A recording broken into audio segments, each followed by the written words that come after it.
And so I'm here today. I don't want to talk too much about politics or policy wonkish type stuff. I want to talk about, I want to give you guys maybe some of the things that I've learned as a liberty activist, as leader of the Libertarian Party of Canada, but also as a firefighter paramedic, because my job as a firefighter paramedic for the last 25 years has very similar crossovers to being the leader of the Libertarian Party.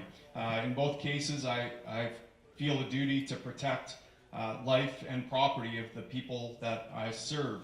And so I'm going to talk a little bit about some of the lessons I've learned. But just to give you a quick introduction, let's see if I can get this to work, of our party. This is from, our party's been around since '73. Someone made this condensed version of our party shortly after that. Regarding government, we favor the abolition of damn near everything.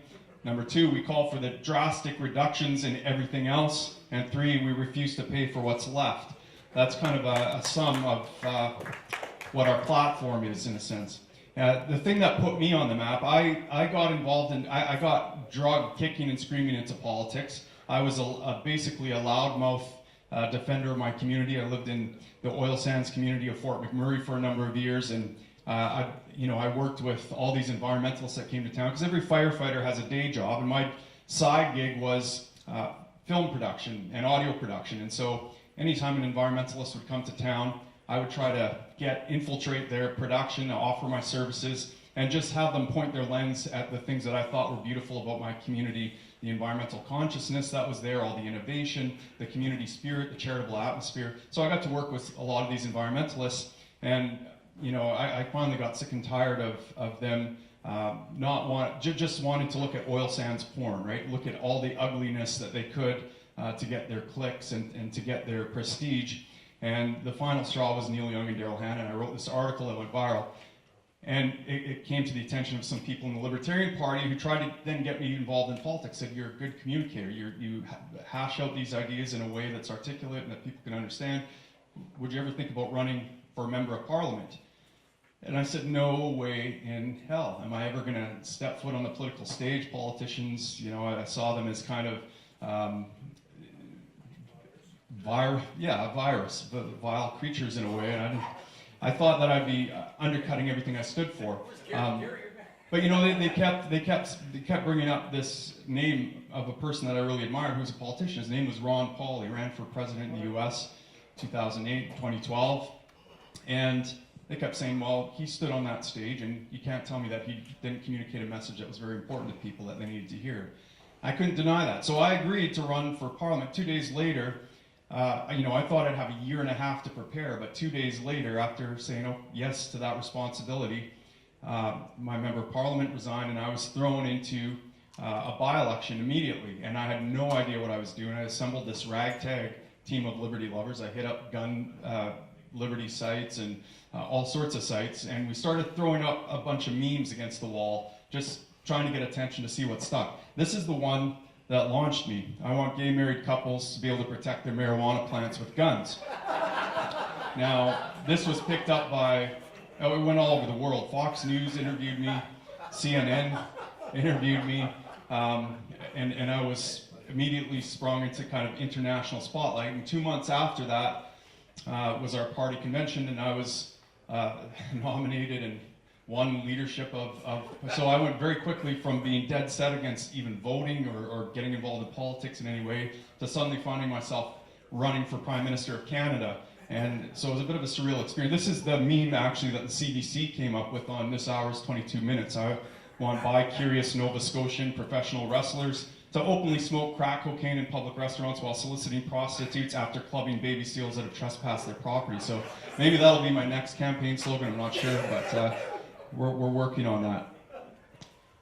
But this is just to give you an idea of where we're at with our firearms platform. And like I said, this is a work in progress, and hopefully I'll be able to talk to some of you later on today or tonight, and you can give me some feedback on what you think. But this is a picture of myself and my daughter. All my kids go to the range, get firearms training. I think it's important, even if they never become gun owners, to learn about guns and learn the sense of confidence that they get after coming back from the range and learning how to deal with something that has that kind of power and being able to competently handle it, I think is an amazing thing, and it makes them almost bully-proof in a sense. They know that they just come walking taller with their shoulders back after they come off the range. So I'm a big fan of taking my kids to the range. But we believe gun ownership is a right. It's a human right to be able to defend yourself. And in order to defend yourself, the great equalizer obviously is guns. We know that Genghis Khan killed 10% of the world's population with pointy sticks. I mean, it would have been nice for the people that he killed with pointy sticks to have a gun, to be able to defend themselves, even though they were weaker than his horde of people. Our idea is to maybe consider regulating guns more like an automobile. So, you know, you can buy an automobile, you can have it on your property, you don't have to have a license to have or own an automobile, and you can do whatever you want with it on your property, but maybe when you take it out in public, there should be some vetting, there should be some kind of certificate or licensing that says you can take it out in public and that you're safe. We would like to replace licensing with a certification system similar to what we had before, an FAC, to show that you have some competence and run you know, a basic criminal background check. We want to eliminate the CFO. We don't think they should have carte blanche power to arbitrarily classify guns. And we want to remove paperwork crimes. We don't think you're a criminal just because you didn't file a particular piece of paper saying you got to take the gun to the range or get permission to do this or that. You're not hurting anyone, you know, and so maybe a fine is more appropriate, but certainly not spending time in jail or having a criminal record for something like that. So we'd want to remove Section 91 and 92 of the Act. And then we'd also want to remove reverse onus. You know, a foundation of liberty is innocent until proven guilty. And there are sections of that Act that are listed there that make it incumbent on you to prove that you're innocent. Well, they should have to prove that you're guilty before they're invading your property and taking your guns and your property. So just a little bit, I want to take a snapshot of where we're at right now today, but I want to talk about where we come from. Why is it that the West has so much flourishing? Why is it that we're so well off compared to most of the rest of the world? And it has to do with this, I believe. It started, you know, with this idea in Christianity, and whether you're a Christian or not, I think you have to pay homage to this fact that Christianity taught that salvation, that you were free to choose your path. You could choose actions that took you to heaven or choose actions that took you to hell. You had free will. The individual was sacrosanct. It was up to the individual to choose that. And so this idea of divinity being in the individual was widespread and you know, throughout culture. From that, you had the common law emerge, this idea of decentralized courts. They were looking to discover natural justice, right? They were resolving disputes in a decentralized way. It wasn't legislated law. It wasn't that a politician would write down a law on paper, and then the judge's job was to determine whether your actions lined up with that piece of paper and those scribblings on that paper. It was, here's a dispute before me. What is the context and what is the just thing to do? So it was a process of trying to discover justice. And over time, that justice became, it was like the scientific process. It became more and more accurate and just as it went along. And, you know, and from the common law, we get things like the castle doctrine, right? And the idea of using as much force as necessary to defend yourself. And in fact, there's even, at one time, it was even considered a duty to defend yourself. There were certain common law jurisdictions where if you didn't defend yourself from a thief, you know, if you came before an adjudicator 3 times and in each case you didn't defend yourself, the judge would throw it out and say, listen, you have a duty to defend yourself. Don't expect us to defend your rights if you're not even willing to step up. How far we've come, right? Magna Carta emerged from this, the idea that government, the ruler, ought to be restrained, that their liberty ought to be restrained, not the individuals. The individuals ought to be maximized. Property rights, John Locke, emerged from this, because in order to flourish as an individual, you need to appropriate things in nature and be able to trade with them.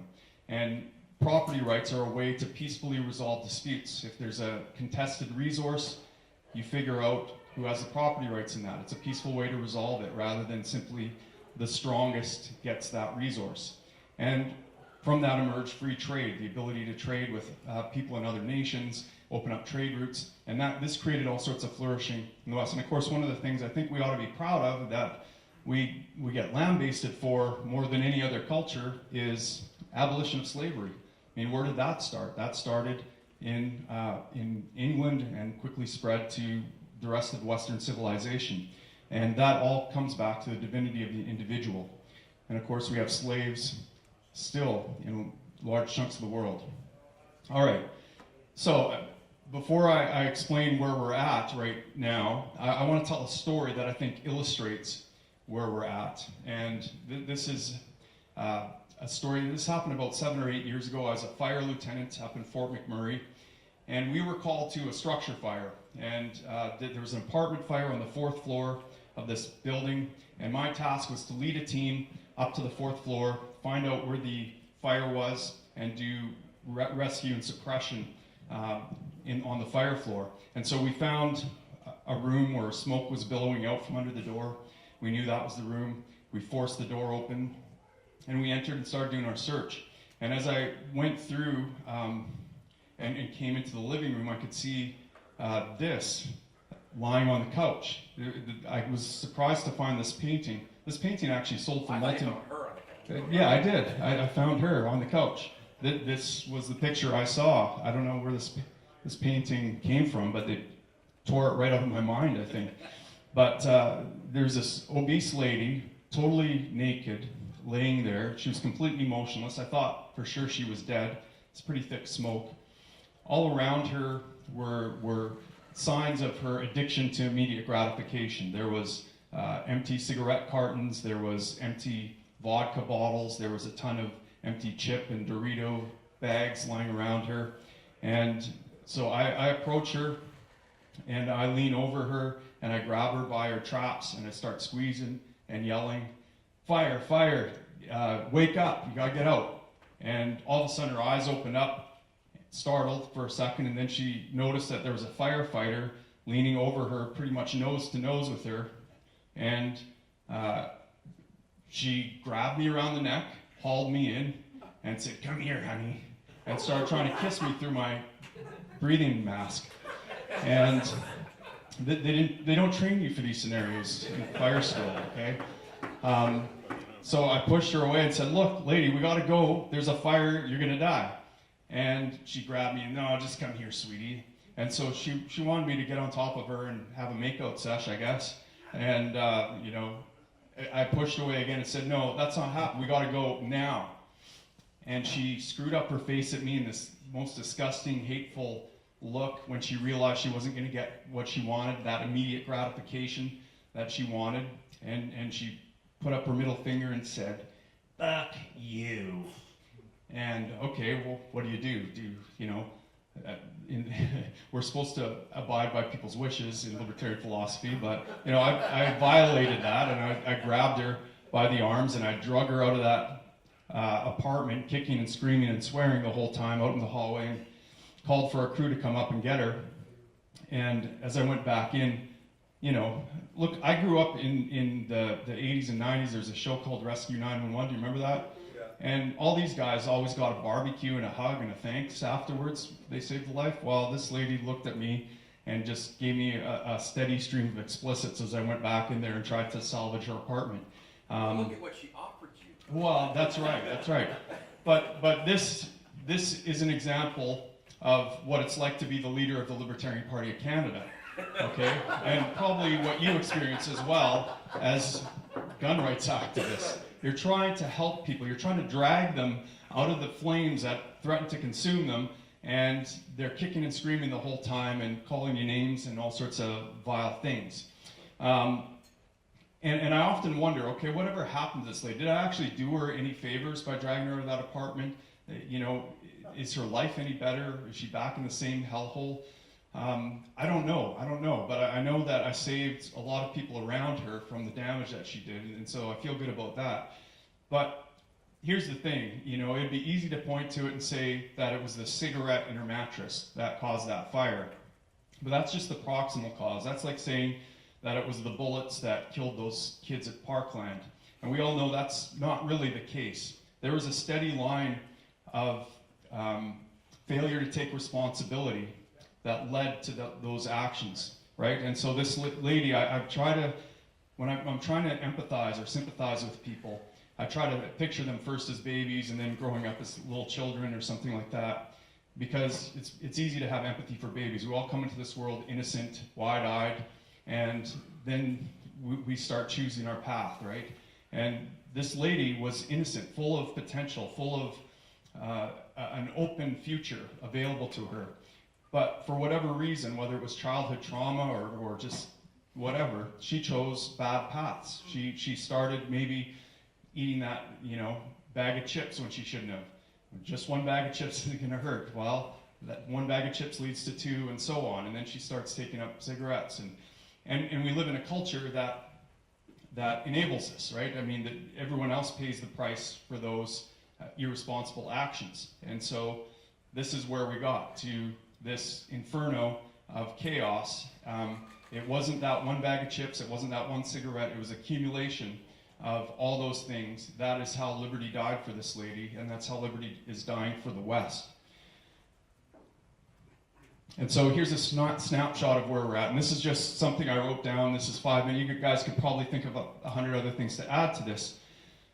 But we have, we're taxed at 43%, according to the Fraser Institute, when you add up all the taxes. 100% taxation in my world is called slavery. I don't know what percentage it's not called slavery, but 43% certainly isn't called liberty in my mind. Where'd you get that figure? The figure's got to be higher, because you count all taxes and fees. It could be, yeah. I mean, you're absolutely right. And when you consider, for example, all the regulatory hurdles you have to clear to even start a business, or the tariffs that are put on things that are added just into the price that you never consider as taxation, you're right. It probably is far greater than 50%. It's probably. Well, you're from Alberta. Yes. Yeah, we have a health tax here. No other province has it. What tax? Health tax. A health tax? Is that if you're healthy you get taxed, or what? Yeah, it's called breathing. No, Yeah. Well, we have that breathing tax too. It's called the carbon tax. And that's another thing. Like here we have the product that has protected us from an adverse climate for 100 years. It has reduced the amount of climate-related fatalities. It's improved the environment for humans, and we're now supposed to restrict and tax this because it might cause an adverse climate. I mean, that's completely backwards thinking in my mind. Monetary policy has led to a 97% drop in our currency's value over the last century since central banking came in. Canadians, you guys know this very well, Canadians are increasingly being prosecuted for defending themselves. I've been doing a series of talks in Alberta, and the pubs are filling up at standing room only because people are so concerned about this. We've had this recent case, Edward Maurice, an Okotoks rancher, who wounded a meth addict who was actively trying to steal his vehicles with his partner. And he successfully defended himself and his family and his property.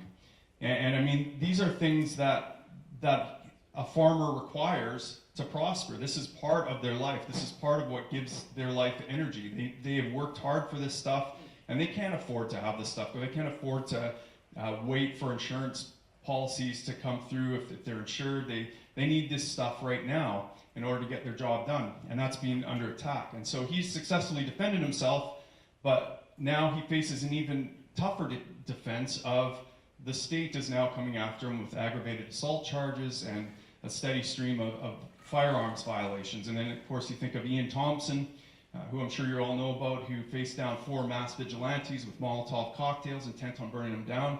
And he fired some shots in the air over top of these guys and faced a 2.5-year court battle.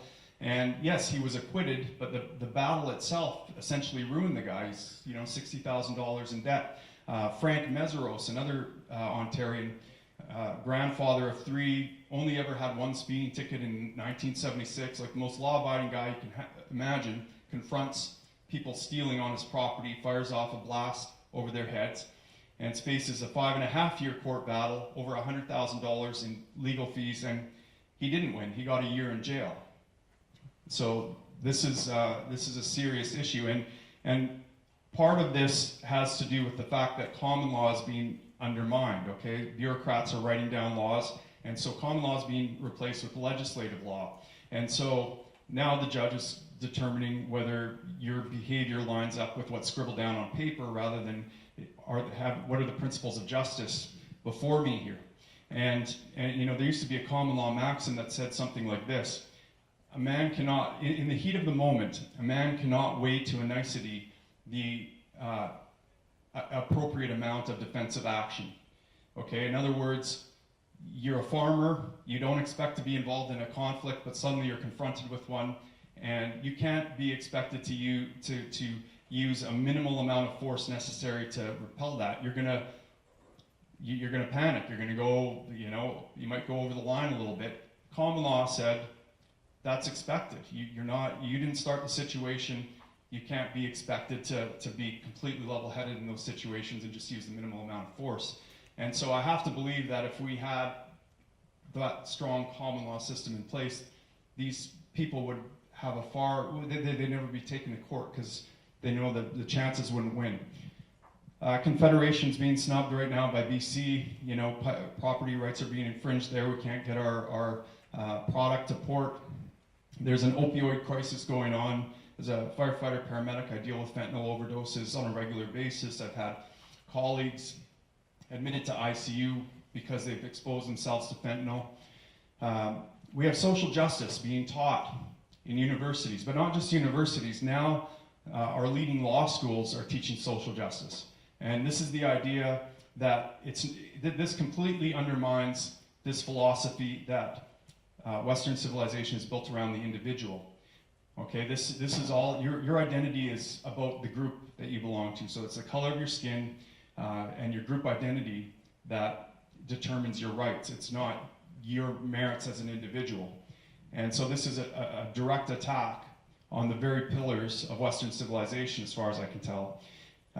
The US dollar is in jeopardy, as far as I can tell. I don't know how they can mathematically sustain it. It's a debt-based. Ever since it was taken off the gold standard, the inflation has run away. And you know, they just signed a $1.3 trillion omnibus bill that's expected to get them to October or November, I think. And there's never-ending military interventionism. So how long is that sustainable? What happens when there's a monetary collapse of the US dollar, which our dollar is closely pegged to? How's that going to affect us? Human rights tribunals are processing and policing thought and speech crimes, right? There's been a couple cases in recent years of comedians that have been fined horrendous amounts, $40,000, for dealing with hecklers, right? Harshly, or making fun of a disabled kid. You know, maybe not the most tasteful jokes, maybe offensive, but our right is being infringed there. Or Ezra Levant getting prosecuted for republishing a cartoon. There was a Muslim barber who refused to cut the hair of a lesbian that came into a shop because against his religion.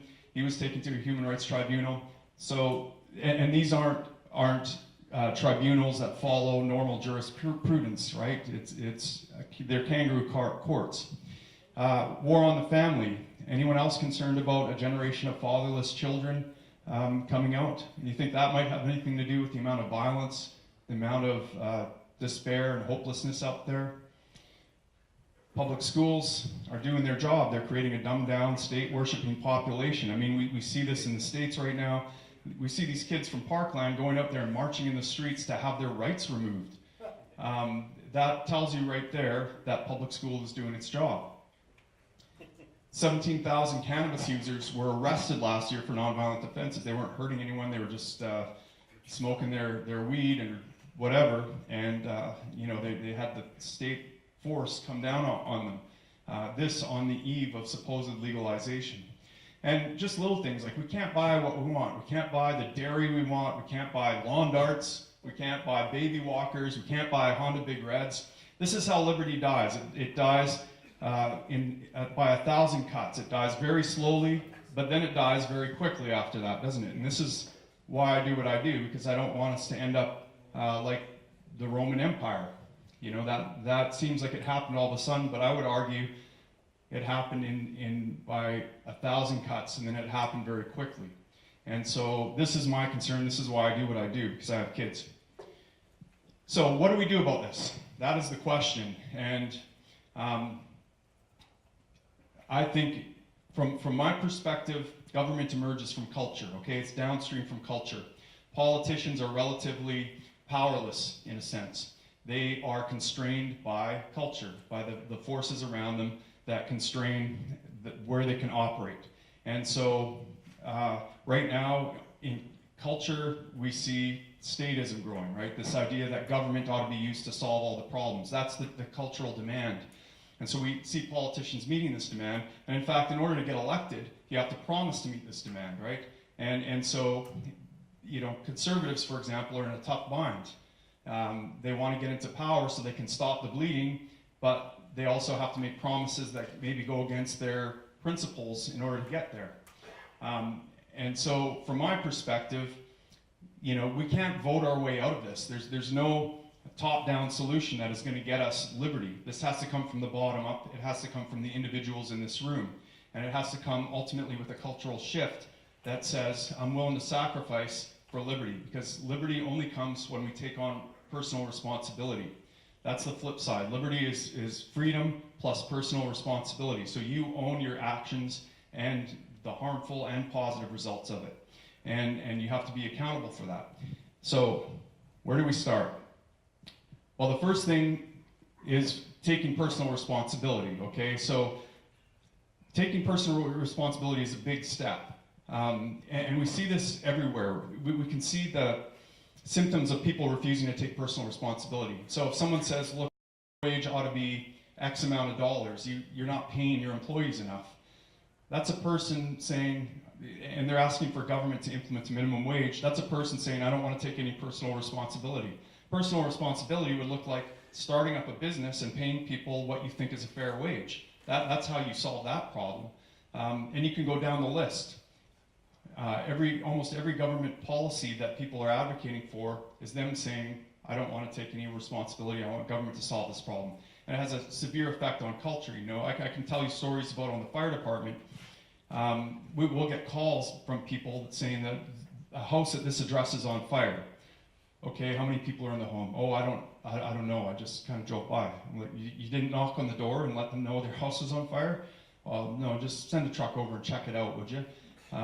We see that happening regularly. I remember in Fort McMurray, someone witnessed what they thought was a child abduction. A guy trying to haul a screaming kid off a playground, and rather than confronting it right then and there, they called the police. And the whole town was on lockdown until they figured out it was just the kid's uncle dragging her home for supper and she didn't want to go. Again, everyone paid the price for that person not taking some personal responsibility, not seeing it as a sense of duty that there's something going on here that maybe I could do something about. It's always someone else's problem, it's never my problem. So, deciding to be your hero in my mind is taking on personal responsibility. It's saying, I'm going to stand in purpose, not chase happiness. I'm going to live a purposeful life. That's my nephew, by the way. He's a cute little guy. Likes to come to the fire hall, and I have to tell you this story. He asked me the other day, I was up in Grand Prairie visiting, and he said, Uncle Tim, why don't we just get a photocopier and photocopy a bunch of money and get rich? And I was like, that's a good point. I said, you know, only the government can do that. You would get thrown in jail if you do that. He's like, oh, I'm going to be the government when I grow up. I'm like, that is how central bankers are born, I guess. All right, obviously, sorting yourself out is important, right? You can't be a firefighter if you can't climb a ladder. You can't expect to save lives if you can't save your own life to begin with. And so, you know, I'm a big fan of Jordan Peterson. I don't know if you guys are familiar, I'm sure you are. Clean your room, get yourself in order, look in a mirror every now and then, and I'll show you what failure to sort yourself out looks like. The top picture is what I look like after battling gun-grabbing liberals until 3 in the morning and pulling my hair out and going crazy, and that is not a person who's going to do any convincing. That's not a person who is shifting culture at all. That's just a person that, you know, and I could say, well, it's the liberals, it's those gun grabbers that did that to me, but ultimately, no, I did that to myself. I had the wrong attitude going into there. The bottom one is I jumped into a charity boxing match. I've never boxed or done any fight training before, but I was offered a fight with Justin Trudeau, a charity match in Calgary. Some promoters said, yeah, I think we're going to be able to get Trudeau, and you're going to have a chance to fight him. We would like to set up that match. I said, count me in.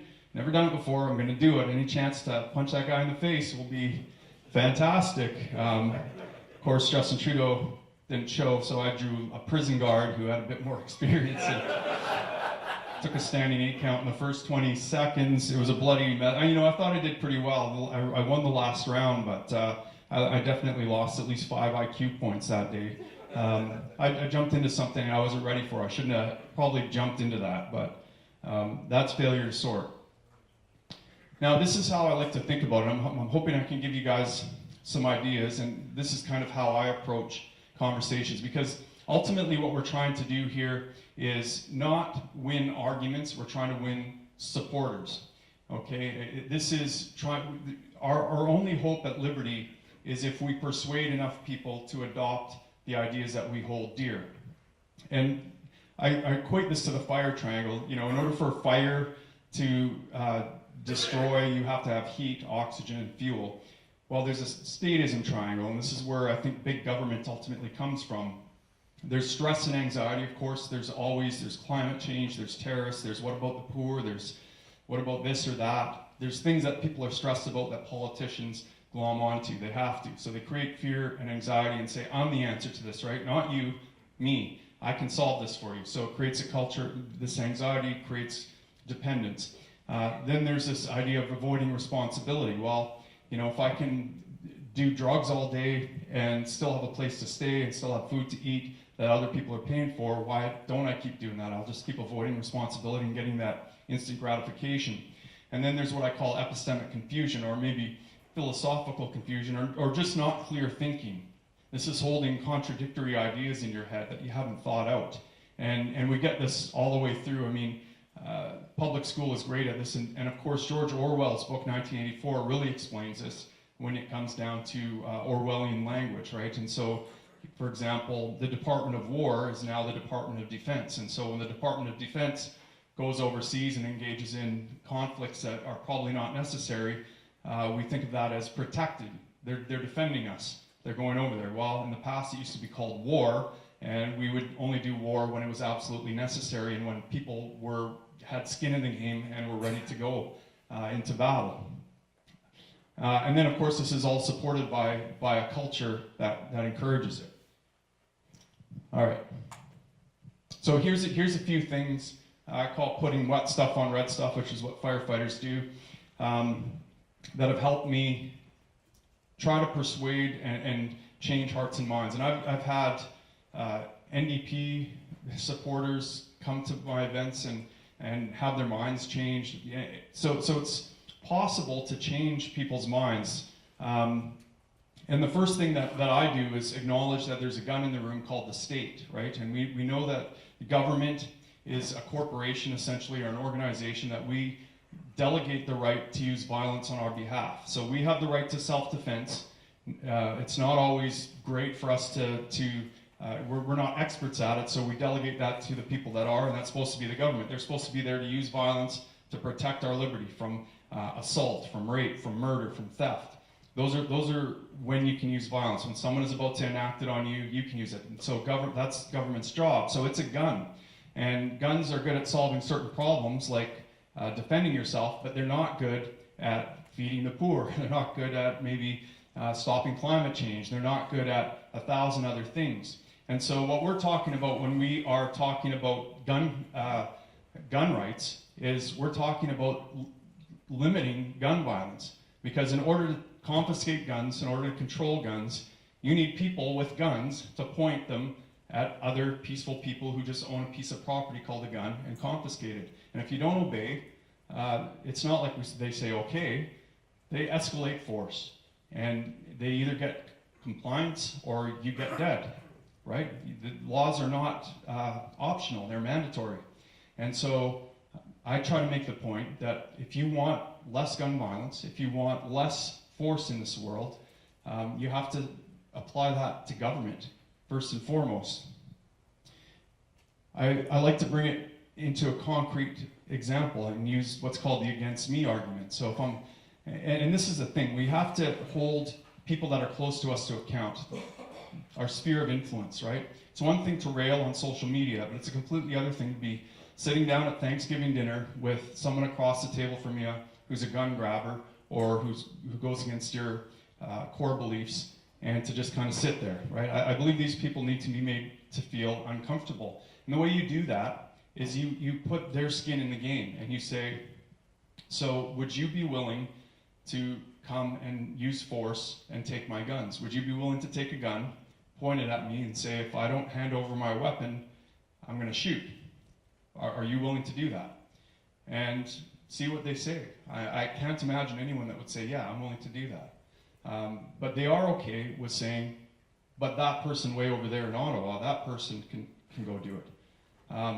You have to bring these into concrete terms, because the political really is personal. It emerges from the individual, and it emerges from our ideas of personal responsibility. So look that person in the eye and see if they're willing to take personal responsibility for that act. Are you willing to come to my business and force me to take more out of my cash register and pay my employees? Are you willing to take food off my kid's table to pay that employee $1 an hour more? If you're not willing to do that, why are you advocating for it?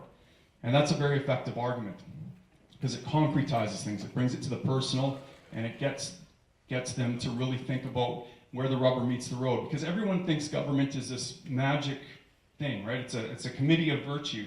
And if we just write down a law that says no more guns allowed, well, everything will be good. Those guns will disappear, and everything will be good. They don't think that, no, there are people that are going to have to enforce that law. They're going to have to use their guns, march, bust down doors, point them at people who are disobedient, and enact violence to get those wishes done. And so it's important to hold them to that and bring that to them, to understand that they are bringing violence. The other thing that's, I think, very helpful is called steel man. And you guys probably have heard of the straw man argument, right? Where someone says something like, oh, you want gun rights? You must hate kids. Well, no, that's a straw man. They built up this thing that you hate kids, and that's not true at all. And then they attack the straw man. Of course, it's a very weak way of argumenting, but the opposite of that is steel manning. So if you can put yourself in that person's shoes and really understand all the points that they're arguing, be able to make their arguments, the arguments that they're trying to make, better than they themselves are making, and get them to agree to that. Is that what you're saying? And then you cut it apart and dismantle it. That shows, first of all, that you understand their arguments, that you can empathize with their concerns, and then it's very devastating to their argument when you then cut it apart. And when you can make it even better than they can, that's good. So learn your opponent's arguments inside and out. And it's also important to understand that people aren't resisting your arguments so much as they are being attracted to a core of personal power and dignity, okay? So one of the keys, so think about it if you're on a date and you want this attractive lady across from you to really dig you. One way you can think about that is, she's not responding to my advances or my humor or whatever, she's resisting me. And if you think about it in terms of resisting, you start to wade into some sketchy territory, right? You have to overcome that resistance. You have to really get in closer, pull her in, and start crossing lines. But the better way to look at it is, why isn't she attracted to me? What's she attracted to? Go to the bathroom, look in the mirror, notice you have a big chunk of celery in your teeth, take it out, and maybe suddenly you're a little bit more attractive. And so a really good way of approaching people who are not getting your arguments is to get them to think about how they arrived at their beliefs themselves, okay? Why are you attracted to that belief? So one of the things that I like to do is something like this. On a scale of 1 to 10, how strongly do you believe in this gun control you're advocating for? An 8? Okay. What would it take to bring you down to a 6, to make you not quite as sure? And this way it gets them thinking about and attacking their own arguments. Okay, well, what evidence would it take to get me down there? And suddenly they're a lot more open to debate, right? Or getting them to tell you how they arrived at their conclusions about gun control. And then you can tell them a story about how you came to think about gun control and really humanize it. Stories are really important. They're more important than arguments.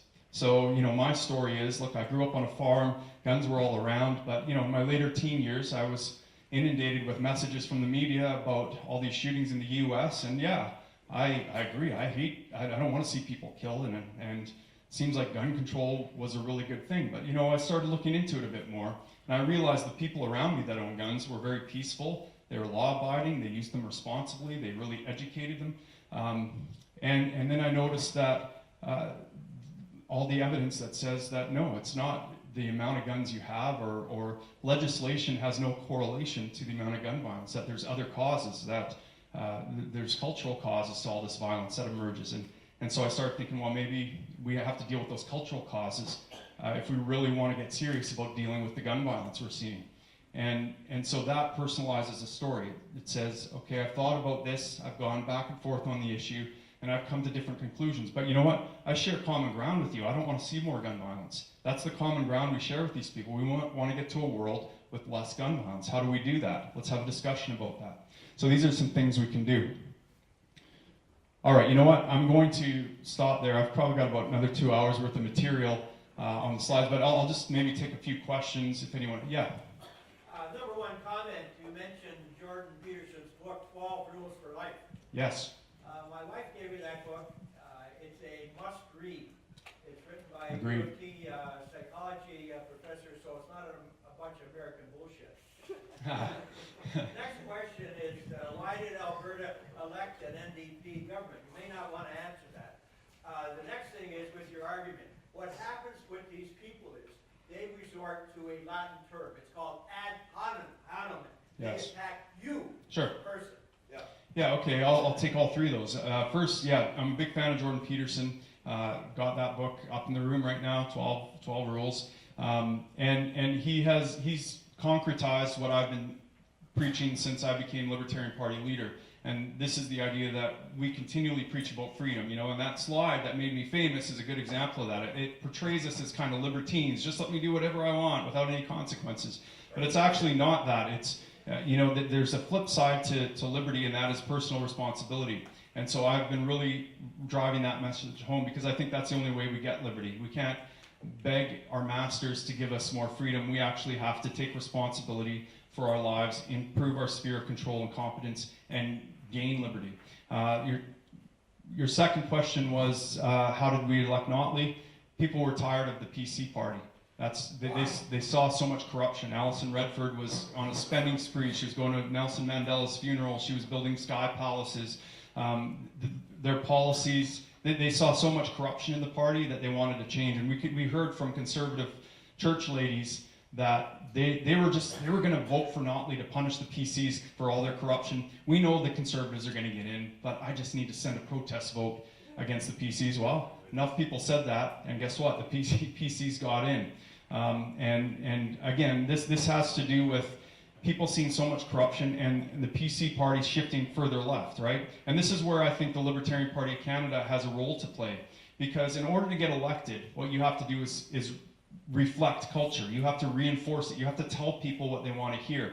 And everyone on that political stage delivering a message is to the left of the Conservative Party, and they're all dragging that Overton window, that political narrative, to the left. And so if you want to get elected, you have to have some left-wing talking points in your. You have to advocate for big government to some degree. And so ultimately this is what happened. And then your third question was again. Ad hominem, yeah. 43% tax. I don't know what it is in Alberta, but in Ontario it works out to about 70%. We have fees, we have add-ons, we have these little Mickey Mouse things that are hidden in. Yeah, and on top of that, the thing that people never talk about is the inflation that our monetary supply has. Again, I go back to that fact: 97% of your dollar's buying power has been eroded over the last century. Contrast that to an ounce of gold. An ounce of gold a century ago would have bought you a goat or a nice suit. An ounce of gold today, a goat or a nice suit. So gold's buying power has stayed level, but the dollar's buying power has dramatically decreased. That is wealth that has been stolen from you over a century that no one ever sees or talks about, and it's as bad or worse than the tax that we get. Yeah. I do not disagree with about 90% of what you've talked about, and I've actually contacted some of